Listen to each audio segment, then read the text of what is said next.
Luxury vinyl tile and plank flooring offer your home beauty, comfort, and ease of maintenance. Taking care of these floors can be done in a few easy steps.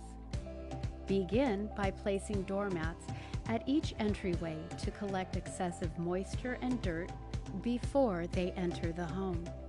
Dirt can act as an abrasive on the floor and dull its appearance. To avoid this, regularly sweep, dust mop, or vacuum with the hard surface attachment, not the beater bar, to remove loose dirt and grit.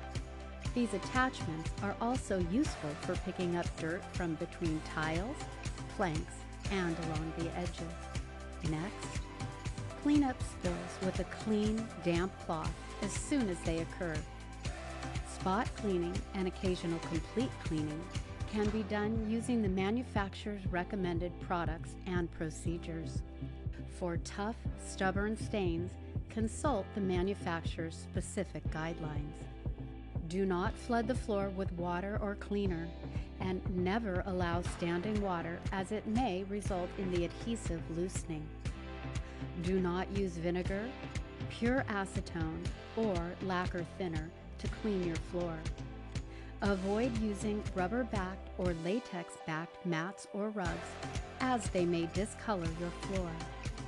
Additionally, use caution when moving appliances and use guides or floor protectors on the bottom of heavy furniture to prevent possible scratching or abrasion. Be aware that high-heeled shoes may also dent or scratch your floor. Sunlight is harmful to the furnishings in your home, including your floors. Window coverings will help protect them from fading and discoloration. With a few easy steps and regular care, your luxury vinyl tile or plank floor will look beautiful for years to come.